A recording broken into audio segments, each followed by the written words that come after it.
We're already through one full week of the Major League Baseball regular season. I can't believe it went that fast. And there were a lot of really important and interesting things that happened over the past week that I want to tell you guys about. So in this video, I'm going to share the 5 biggest things I learned over the first week of the MLB season. But before we get started, if you guys aren't already, please subscribe to the channel down below. Don't forget to drop this video a like and sound off in the comments. Tell me the biggest things you guys saw over the first week of the season. Let's get into it though. The number one biggest thing I learned over the first week of the Major League Baseball season is that Mike Trout is back, incredibly back. He had a couple home runs, he drew tons of walks, he even stole a base. Like, this actually looks like Mike Trout. But the biggest thing I saw that makes me actually believe Mike Trout might be back is this really impressive at-bat that he had on Sunday against Tatsuya Imai and the Houston Astros. The first time Trout came up in this game, Imai struck him out on 3 fastballs. He looked at all 3 in the zone and K'd them up. Funny enough, Trout actually challenged the called strike 3, but ABS said he was still out. So then after seeing those 3 fastballs, he came up again the 3rd inning, ready to hunt those fastballs. He had Zach Neto on first base and 1 out, and the Astros had just went ahead 4-0 against the Angels. All right, first pitch of the at-bat, Imai's catcher is trying to get him to throw a pitch up and away, misses a little bit low, Trout hits a little number foul, down 0-1. Then we move on over here to the second pitch of the at-bat. Again, Imai's catcher is setting up to get a fastball up and away. This will now be 5 consecutive fastballs that Mike Trout's seen in this game that were targeted to go up and away. And in this time again, I think Imai nails that outside corner if I remember right. Yep, right there. Nails the spot. A little bit high. Trout already burned one challenge though, so I'm sure he didn't want to burn one again. Now Mike Trout is down 0-2. Now let's move over here to the third pitch of this at-bat. Again, watch your energy as a setup. Up and away. Fastball. Boom. Tough take. Basically the exact same spot as the prior pitch and the one that Trout got rung up on in the first inning. But really tough take. And if you guys are maybe wondering at this point, why do the Astros keep trying to throw Mike Trout fastballs that are up and away? Just to look at his performance by zone last year in Baseball Savant, an amazing feature they have over there. Look at this problem zone for Mike Trout up and away. High strikeout rates, highest whiff rate he had anywhere. Least amount of hard hit balls, even though the hard hit by percentage was high because there weren't that many he actually put in play because you saw how much he was whiffing up here. Some decent barrels on there, decent at lifting that ball, of course, because higher up in the zone, but just not really hitting that ball hard consistently compared to other zones, especially low. Mike Trout's always been a much better low ball hitter. So right there, Mike Trout knows the Astros trying to execute a plan against him that was proven last year to work very well. Now let's go back to that at-bat, fourth pitch of the at-bat, Trout down 1-2. Baseball Savant being slow on me. Here we go. Trout down 1-2. Guess what's going to happen for Tatsuya Imai here? I bet you guys can't believe it. Look at that. Fastball high and outside. Again, tough take by Mike Trout. Nice seeing the plan the pitcher's trying to do against him. Now we go to the next pitch. 2-2 offering. Here we go. Let's see. Tatsuya Imai. What do you guys think it's going to be? Wow, a fastball. Didn't get it up enough. Trout put a decent swing on that. So again, the cat and mouse game happening now. Mike Trout is honing in on what's going to happen to him here. Now we go to the next pitch. Still 2-2. Go ahead a second here. D to D. Oh my God, Baseball Savant. Easy miss. Trout gets the take. Kind of gets him back closer to the driver's seat now, entering a 3-2 pitch where he knows he has to come at him in the zone or else he's going to walk him. So here we go now. 3-2 pitch. You guys will never believe what's coming here. Oh my God, I can't believe it. It's another fastball. Way too much to the plate. Trout lays his single. Zach Neto goes first to third. From that point on, the Angels went on to have a 4-run rally and eventually tie this game by the end of that inning. But to bring it back to Trout, again, identifying a plan the pitchers had against him and winning that cat and mouse game, that reminds me of the Mike Trout of old. I know we always had the best physical tools in the game, the speed, the power, the defense. We loved all of that. But to me, one of the things that always made Mike Trout was kind of waiting back, always maintaining his plan, not being afraid when he fell down to count, and really not giving the pitchers any spot to take advantage of him. And that's what I saw from Trout in this at-bat. And then past that, he's gotten a swing and miss much more in check in a very small sample so far. As of recording this video, Mike Trout has seen 107 pitches this year. He's had 31 competitive swings. He only has 11% whiff rate compared to a 30% whiff rate last season. He's also swinging 30% of the time on the first pitch. That's very different from early career Trout. Again, he was always very passive, very okay with working deep counts. But I do think he knows what pitchers are trying to do to him. Again, throw fastballs high and away. And I think he's trying to hunt them, knowing that that's what they're trying to do. And there's been a few times it's worked really well. Also, again, probably to get that whiff rate in check a little bit, Trout has shortened his swing a tad compared to last year while also maintaining his bat speed. This is never going to be the old version of Mike Trout, but I think it's easy to forget that last season he actually played 130 games. So I'm very excited for what we can actually see from Mike Trout this season. Please turn back the clock one more time, Mike. Next up, second thing I learned over the first week of the Major League season, this rookie class might be special, like special. Over the first week, we saw unbelievable performances from guys like Kevin McGonigal, Chase DeLauder, JJ Weatherholt, My guy Owen Casey, Munetaka Murakami, Kazuma Okamoto, Sal Stewart on the Reds, despite debuting last year, still a rookie, still counts as a rookie. Carson Benj on the Mets, Justin Crawford on the Phillies to a bit of a lesser degree. But I just named you 9 rookie bats that all looked like they definitely belonged over their first week of play. I think DeLauder is the guy that stole the show early, having 4 home runs in his first 3 career games, and 3 of those 4 home runs coming against George Kirby, Logan Gilbert, and Andres Munoz. Doing that right there is amazing. Skill's never been the problem with DeLauder. It's always been health. He hasn't played more than 57 games in any professional season since he was drafted like 4 or 5 years ago at this point. There's a real opportunity for a 30-homer, 850 OPS guy right here if he can just stay healthy, and the Guardians need that bat. Then you have Kevin McGonigal, one of the favorites of this channel. Just wow, a 4-hit opening day. Already looks and acts like a 10-year veteran despite being one of the youngest players in all of Major League Baseball.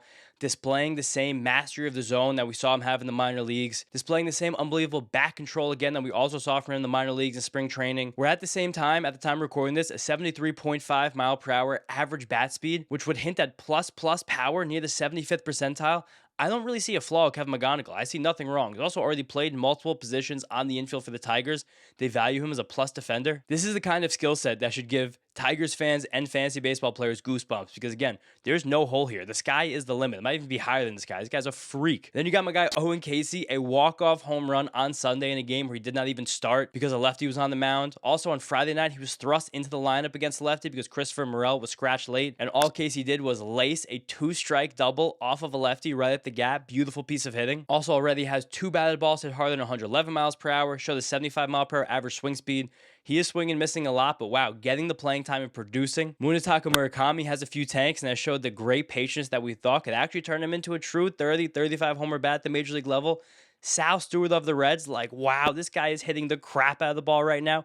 8 for his first 12 this season. Like, who starts the season 8 for 12 and he's ripping the ball while he's doing it? Kazuma Okamoto looks amazing both sides of the ball. I'll talk about him more in a little bit, but this rookie class has the makings of being something special. Not to make it a full referendum on the league or anything, but now we're about 5 years into Major League Baseball really shrinking the minor league system and allowing every organization to put a lot more of their player development assets, time, energy, and money into a collection of prospects that definitely had more faith in. We could possibly be seeing, and I've been talking about this a little bit over the last year, a lot more of these prospects speed running into the major leagues, like guys like Weatherholt, McGonigal, and Benj. And then once they're here, they're much more ready than we've been used to of prospects of the past. Next up, the Toronto Blue Jays have some genuine devil magic. And really, what this is a good team with good players, one of the highest payroll in baseball, but amazing, sensational coaches. We got a taste for how good these Blue Jays coaches were last year during the World Series when David Popkins went national with how much he's increased everyone's bat speed in that team. But now, as we enter a new season, some unbelievable adjustments from some new players early on. Mainly the biggest one, Dylan Cease. All you ERA watchers out there were very upset when the Blue Jays offered Dylan Cease that monster contract. All he did in his first start was look like a true Cy Young contender. He struck out 12 athletics in his first start as a Blue Jay, and the things that happened under the hood make me even more confident. For Cease's entire career, at least up to this point, he was basically only a fastball slider pitcher. Heading into the 2026 season for Cease's career, he'd thrown an 81% combined fastball and sliders, and he's been really good doing it. And then if you split that just for right-handed batters, Cease has thrown 87% fastballs and sliders to those guys. So again, Cease's stuff has been so good that it's really buoyed him as one of the top 20 or so pitchers over the last few years. Give or take the odd or even year stuff with him. But if one of those two pitches would go awry, which has happened in the past for full seasons at a time, he would just kind of fall by the wayside because hitters can zero in the other one. Now, in this first start he made with the Blue Jays, it was the 3rd lowest usage rate of four-seam fastballs to right in his entire career at 19% in that start. And at the same time, that pinch had an extra inch of lift. So I think that fastball quality has increased. He's also throwing it less often. But the biggest thing was that he threw the same number of sinkers and four-seam fastballs to the right-handed batters, not letting them get comfortable as to which fastball they could expect to come next. That was also the 5th highest rate of sinkers he ever threw to right-handed batters in one single start in his career. It was also the 3rd highest rate he'd thrown a changeup to left-handed batters since the 2023 season. But bigger than that, throwing the changeup, that this was an entirely new pitch. He tried to make the changeup work early last year. You guys heard me lament about that in this channel a lot because I was like, I don't know what he's doing right now. But he did really commit to it. He threw it 15% of the time against lefties over his first 3 starts, but he was just floating this pitch in. It looked terrible. Now he's firmed it up. It's gone from 78 miles per hour to nearly 84 miles per hour, and he's commanding it much better. And the 3 times the Athletics batters swung at that changeup, they swung and missed at it. I think they weren't really expecting it because no one expects Dylan Cease to throw a changeup. I think this can be a really special version of Dylan Cease. Another guy who's been a favorite on this channel for a long time, Jesus Sanchez. Like, wow, what's going on with Jesus Sanchez right now? Like, I can't believe he has no strikeouts strikeouts through his first 12 plate appearances as I'm recording this, where at the same time, 5 of his first 9 balls in play have been hard hit, at least harder than 95 miles per hour off the bat exit velocity. And the Blue Jays have so much faith, they're hitting him second in some games. Like, I can't believe it. And also, it seems like they've instilled some new confidence in him to go out and be the player I've always at least envisioned him to be. There was this great at-bat right here against the Athletics where he was up 3-0 in the count, and he uncorked a huge swing to blast his 417-foot, 109-mile-per-hour home run off of Luis Morales. And again, uncorking a huge swing, he had an 81-mile-per-hour swing speed on that, which compared to his average bat speed this year is one of the fastest swings he's had. They've really taken down his average bat speed. I think tried to get him in control a little bit more, fine-tune that bath pad, but then when he's ready to uncork one, he still has it in him. I want to shout out my guy Damon right here, famous in the Blue Jays Twitter circles, definite ball knower, with this really amazing visual with how different Jesus Sanchez's pre-swing setup is this season compared to last season. He's much more upright, less hunched over, the bat is more vertical, and when he swings, it feels a lot more direct to the baseball, less noise. Also, I said it before, Kazuma Okamoto looks amazing coming over from the MPB on both sides of the ball, diving plays at third base, and opposite field tanks over here. Like, wow, this guy's amazing. They even have Eric Lauer forcing 17 swings and misses and striking out 9 batters in his season debut. Even light swing Andres Jimenez has a handful of 70-mile-per-hour swings. I don't know what the Blue Jays are doing right now, but their coaches, their player development, it's on point. Next up, similar to how I mentioned this crop of rookie hitters is special, the second-year pitchers are unbelievable right now. I'm in love with this whole group. Like, I really think this is the next true wave of aces between Jacob Mizorowski, Nolan McLean, Cam Schlittler, Chase Burns, Cade Horton, and then Trey Savage when he comes back. Starting out, Mizorowski, 11 strikeouts in 5 innings on opening day against the White Sox. In a bit of a pressure-packed start relative to other opening days just because he's taking the ace role from Freddie Peralta, who was traded from the Mets this offseason. And he passed the first test with flying colors. He forced 25 swings and misses in that game. That's an unbelievable amount. That mark was only reached 14 different times by any pitcher last season. 19 of those 25 whiffs came on his fastball that was electric at the top of the zone, 98 miles per hour. The White Sox were spinning trying to hit it. The command is still shaky, and I think that will be something that happens moving forward for Mizorowski, but even if he's just near the strike zone, I don't see how this guy fails. In fact, I think if he even gets a half tick of a command grade, we're looking at a top 10 pitcher in the season, possibly by the middle of the summer. Like, he is a monster. And then Cam Schlittler, another crazy season debut. 5 1/3 innings, 8 strikeouts against the Giants, allowed 1 measly little itty-bitty base runner, but lots of new toys, lots of new fun things Schlittler was doing under the hood, especially his new cutter. Amazing note from the GOAT here, Lance Brozdowski, about Schlittler changing the grip on his cutter and how that's allowed him to drastically change the shape on it now as well. It has a lot more lift, it's coming in much firmer, significantly higher induced vertical break, which is what I mean when I say much more lift, also a few ticks harder. And Lance has proclaimed that Schlittler is now throwing the Corbin Burns cutter he was throwing early in his career with that big-time lift, a teeny little bit of horizontal movement, and heavy velocity. Like, this pitch can do everything for Cam Schlittler. On top of that, because he's such a fastball heavy guy with just the cutter, the four-seamer, and the sinker,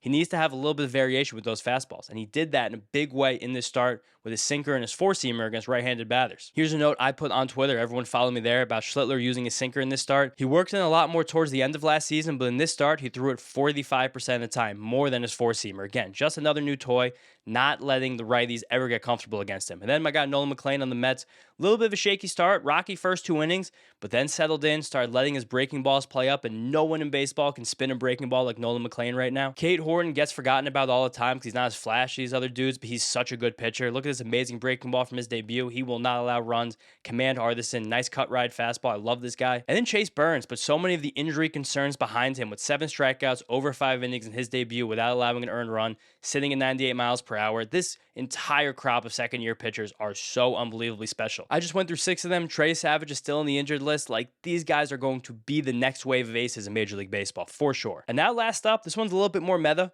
I think the Nationals are kind of smart now, and I'm very much in this player development staff and new front office, and I'll explain why. When you see big sweeping changes for an organization like we've seen with the Nationals over the last few months, once we get on the field and the games start to matter, I want to see at least a few actualized adjustments in-game. And they've happened. I think the biggest one that's getting the most pub and press right now is Joey Wiemer. He reached base safely 10 consecutive times to open the season, tying Carlos Delgado's Major League record. He still hasn't struck out as I'm recording this on Tuesday evening. And this is fun because there's a prospect that's fallen by the wayside over the last few years. Always very toolsy, was a 4th-round pick by the Brewers years ago at the University of Cincinnati. He always had legit raw power, swung the bat hard, hit the ball hard, ran fast, big arm, good defender. It did give him some semi-prospect quick shine again when he was in that Brewers organization, but he's bounced around a bunch over the last few years, has never really caught on, never really showed he could be a consistent major leaguer really in any capacity. And that was because he just had such terrible swing and miss. It was pervasive over and over again, really not even close to being a major league caliber hitter. But now look how much the Nationals have changed Weimer's swing setup. I want to shout out my guy over here, Baseball Unstitched,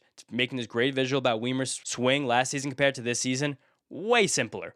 Way less chaos. A good bit less open at the same time. Early in his career, he was a little bit more neutral, still slightly open. Over the last 2 years, he went super open. Now this year he's closed back up a little bit, but it's still super open. He shortened up a good bit as well, but at the same time, swinging harder. That bat speed's gone up. Again, I don't know, as far as hitting coaches, why they were ever letting Weimer swing the way he was early in his career. But seeing the way he's setting up in the box right now, I think he can be a successful major leaguer. Also, random, but like Jake Irvin. Jake Irvin dramatically has lowered his arm slot in his first start of 2026, where at the same time, he's getting more ride in his fastball, a lot of more lift on his cutter and slider. He looks like he can take a medium step forward and be a possible mid-rotation guy, someone you guys should be looking for, both of these guys in your deep leagues. In fact, I'm really focusing on the Nationals right now in my deep leagues because there's definitely a relative market inefficiency with a team like this that's been so bad for so long, and also an organization we've seen very little player development from in the meantime.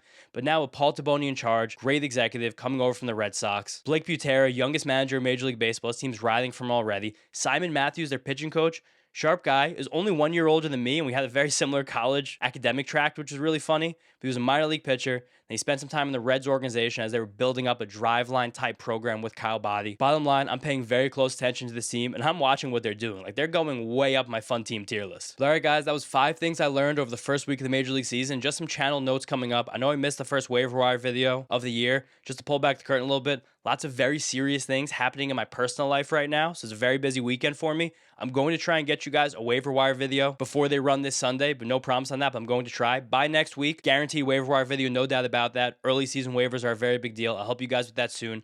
Members, as you remember, personalized questions on the post tab. I'm going to put out a post for members to ask me questions soon. I won't be as responsive as usual this week because, again, really important things happening in my personal life. But also, if you guys want more content, I'm uploading a lot more for the Windup, my channel with Draftnik Mark Luino. We just did a video about our biggest hot takes from the first weekend of the season. Another video coming out about the new automatic balls and strike system, which I'm in love with. But thank you guys so much for all support. Thank you so much for the patience. I'll see you next time.